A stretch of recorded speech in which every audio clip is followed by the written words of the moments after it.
Good afternoon.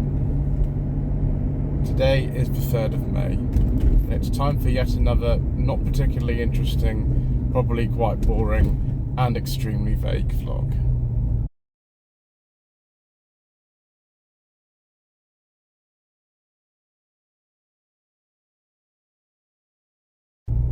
I do apologise if we've got cameras shaking around a lot more than usual. I don't have my usual mount at the moment.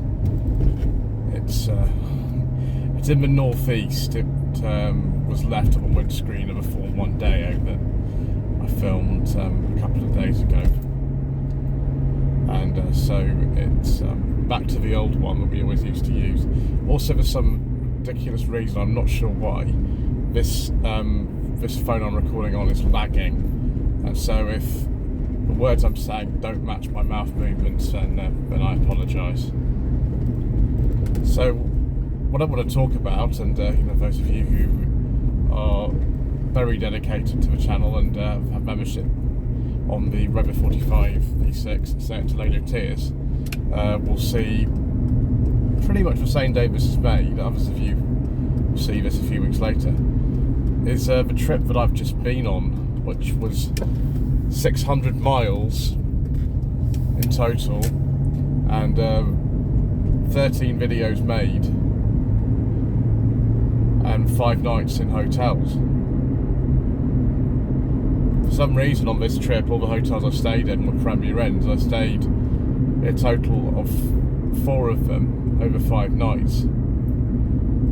I don't know whether this sort of thing is interesting to you viewers, but it's what's in my mind at the moment, and we might as well talk about it as we are on the way to just perform an errand for my mother.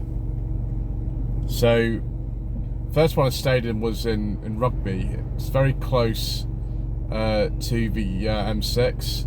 You couldn't hear the M6 from it, which was quite nice. It was right next to an Aldi, which was very handy actually. You could just go on foot and pick up supplies as you needed from there. The reception in that hotel was absolutely fine. That will be a theme which we come back to a bit later. Not the most distinguished building I've ever stayed in, not even by Premier Inn standards.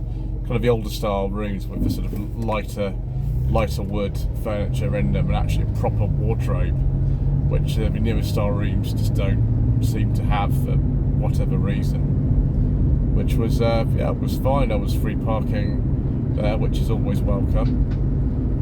The way to get in, the sort of route that takes you from the main A road to the actual hotel itself, is quite convoluted. It does require a bit of concentration to actually get there without crossing over lots of different lanes and getting in the way of lorries and things like that.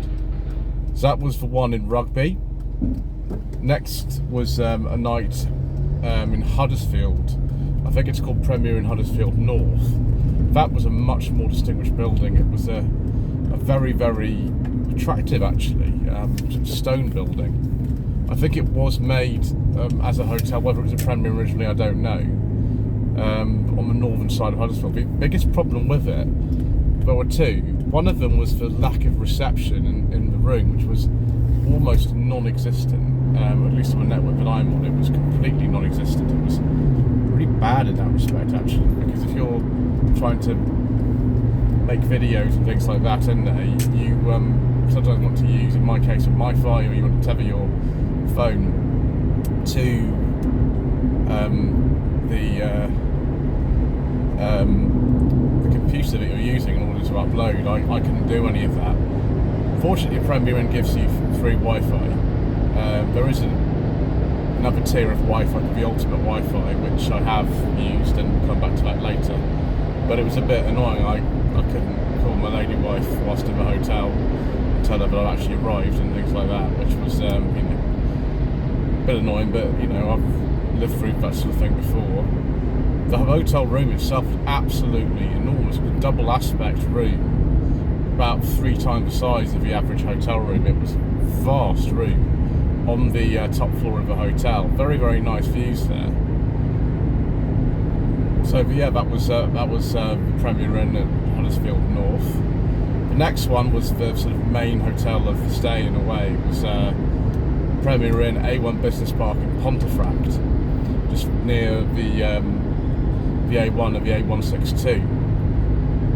The lady at reception desk was extremely helpful. She was called Sue.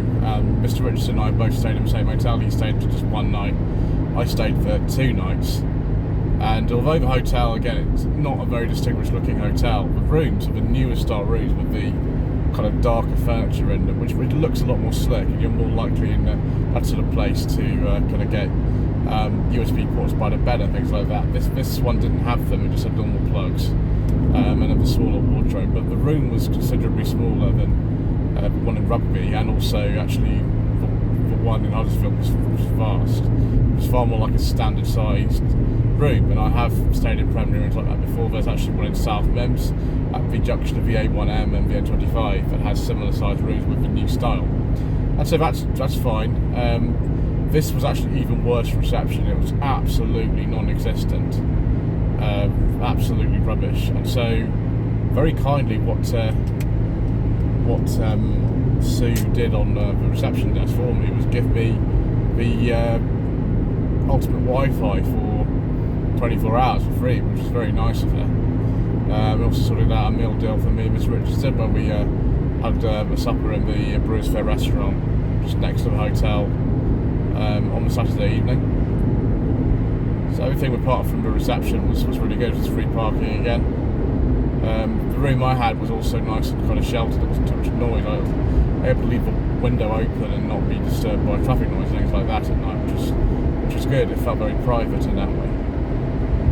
So yeah, the videos that were uploaded from the motorist shambolic shuffles and things like that, they were done on a Premier Inn free Wi-Fi, which I think was great. Ultimate Wi-Fi, which I think was what Mr. Richardson was using to upload his video of the day on Saturday, when he'd broken down because of coil pack failure and battery failure and things like that. So that was 2 nights. Very helpful people at the Premier Inn A1 Business Park, Pontefract North, I think it's called. And then the final one was in Solihull, a place called Hocklet Heath. That was a much quieter location, despite being quite close to both the M42 and the M40. That's a very quiet place to stay. The village itself, Hocklet Heath, is very nice. Those of you who are familiar with the area will already know that. And it was one of the older style rooms again, with the lighter furniture rather than darker furniture. Sometimes you've got to put your key card into a little slot to actually activate the lights and things when you appear in the room, and it doesn't matter sometimes if the older or newer style Premier Inns. Sometimes you have to, sometimes you don't. There's no particular reason one way or the other.